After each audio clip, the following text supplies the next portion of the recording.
Hello students, तो आज हम पढ़ेंगे 10वीं कक्षा गणित का प्रश्नावली 4.2 और उसका हल करेंगे हम प्रश्न क्रमांक 6 जो कि इस प्रश्नावली का आखिरी प्रश्न है।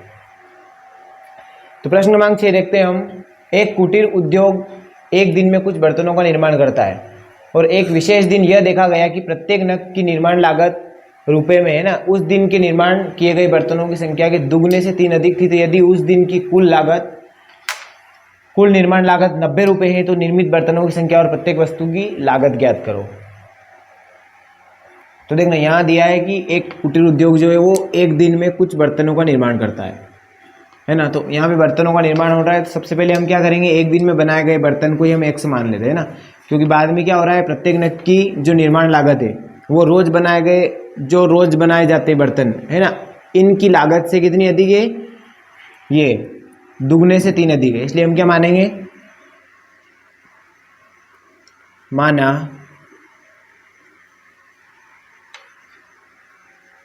कुटीर उद्योग में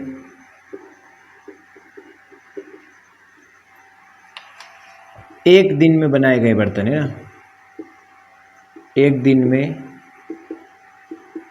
बनाए गए बर्तन। तो देखना यहाँ पे एक दिन में कुछ बर्तनों का निर्माण होता है, तो हम इसको क्या मान लेते हैं, x मान लेते हैं।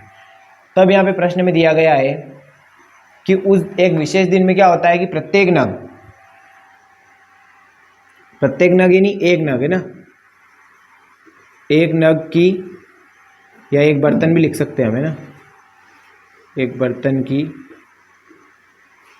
लागत। तो देखना जो बर्तन बन रहे हैं उसकी लागत से इसमें कितनी अधिक हो रही है, दुगने से 3 अधिक। यानी x का हम पहले तो दुगना कर देंगे तो ये हो जाएगा 2x और इससे 3 अधिक, यानी इसमें 3 क्या कर देंगे हम, प्लस कर देंगे। तो ये टोटल क्या हो जाएगा 2x प्लस 3। और यहाँ पे कुल लागत क्या दिया है, कुल लागत हमको प्रश्न में दे रखी है, यदि उस दिन की कुल लागत जो निर्माण की जो लागत है वो है 90 रुपये है ना, कुल निर्माण लागत है ना, बर्तनों की जो कुल निर्माण लागत है उस दिन की वो कितनी है, 90 रुपये। तो हमको क्या बताना है कि बर्तनों की संख्या और प्रत्येक वस्तु की लागत। तो हम क्या करेंगे, इन दोनों को, बर्तनों की संख्या का यदि हम उसकी लागत में गुणा कर दें तो क्या आ जाती है, x का गुणा यदि हमने 2x प्लस 3 में कर दिया तो क्या बन जाएगा, ये कुल लागत आ जाएगी 90 रुपये।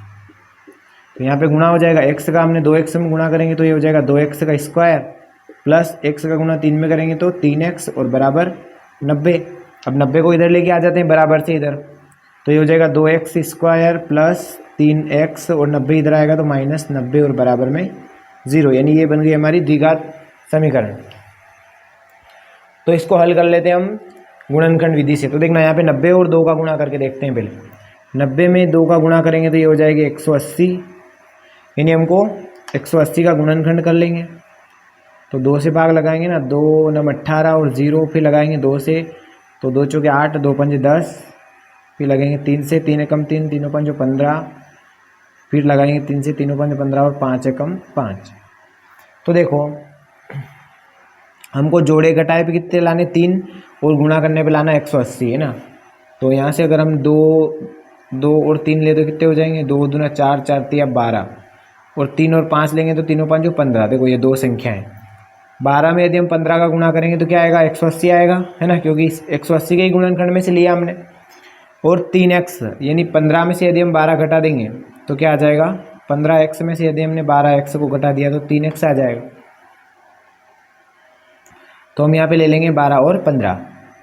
देखो 2x स्क्वायर तो सेम रहेगा, 3x को अपन क्या लिख सकते हैं, 15x माइनस 12x और माइनस 90 बराबर क्या है 0। बस इसको आगे हल कर लेते हैं।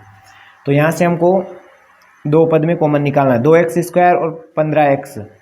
2x स्क्वायर और 15x में क्या कॉमन है, तो देखो यहाँ पे 2x है और यहाँ पे एक ही x है, x का स्क्वायर है नहीं, x गुणा x।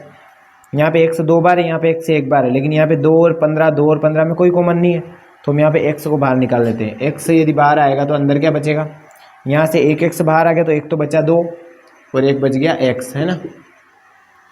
2x में से यदि एक x बाहर निकालेंगे तो एक तो 2 बच जाएगा और x की स्क्वायर थी इसलिए एक x और बच जाएगा, प्लस 15x में से यदि हमने x निकाल लिया तो केवल 15 बचेगा है ना। और वापस 15, 12x और 90 में भी कॉमन लेना पड़ेगा। तो देखो 90 के अंदर भी 12 है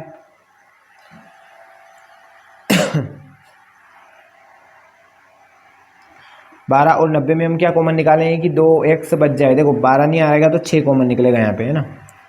12 और x में से हम 6 को कॉमन निकाल सकते हैं। 6 को कॉमन निकालेंगे तो अंदर क्या बचेगा, यही बचेगा 2x प्लस 15, क्योंकि वापस से हम 6 का गुणा यदि 2 में करेंगे तो 6 दूना कितना हो जाएगा 12x, और 6 का गुणा 15 हम करेंगे तो 15 छंग 90, माइनस है तो माइनस आएगा यहाँ पे, है ना। माइनस का गुणा प्लस में यही आ रहा है, 12x माइनस 90 आ रहा है, माइनस 12x और माइनस 90। तो यहाँ हो जाएगा माइनस का 6 बाहर निकालेंगे, अंदर बचेगा 2x प्लस 15 बराबर 0। तो एक बार तो हो गया x माइनस 6, एक बार हो गया 2x प्लस 15, और बराबर में क्या है 0। तो देखना इन दोनों के बराबर हम रख देंगे 0, यानी x माइनस 6 बराबर 0, और यहाँ से 2x प्लस 15 बराबर 0। तो x का मान निकालेंगे तो 6 को उधर भेजते हैं तो ये हो जाएगा प्लस का, और यहाँ पे 2x 15 को उधर भेजेंगे तो ये हो जाएगा माइनस का, और x का मान निकालेंगे तो माइनस के 15 के बटे में कौन जाएगा 2 जाएगा, तो ये हो जाएगा माइनस 15/2। अब चूँकि यहाँ पे x का मान हम धनात्मक वाला लेते हैं तो x बराबर क्या 6, तो x बराबर क्या माना था हमने, एक दिन में बनाए गए बर्तन। ये एक दिन में बनाए गए बर्तन को हमने x माना था, तो एक दिन में टोटल कितने बर्तन बनाए जाते हैं, 6 बर्तन बनाए जाते हैं। और इनकी लागत, तो लागत हमने मानी थी 2x प्लस 3, है ना। तो लागत क्या हो जाएगी 2x प्लस 3, यानी 2x में हो जाएगा 6 का गुणा और प्लस 3, 2 3 6 का गुणा 2 में करेंगे तो 12, 12 और 3 15, ठीक है। तो 15 रुपये हो जाएगी लागत प्रत्येक बर्तन की, और बर्तन की जो संख्या है वो कितनी हो जाएगी 6, है ना। तो ये हो जाएंगे हमारे दोनों आंसर, ठीक है। समझ में आया होगा आपको प्रश्न क्रमांक 6 4.2 का आखिरी प्रश्न। अगर आपको समझ में आए, पसंद आए तो जेवी प्रिंसिपल को लाइक करें, शेयर करें और सब्सक्राइब ज़रूर करें। फिर मिलते हैं अगली वीडियो में। धन्यवाद।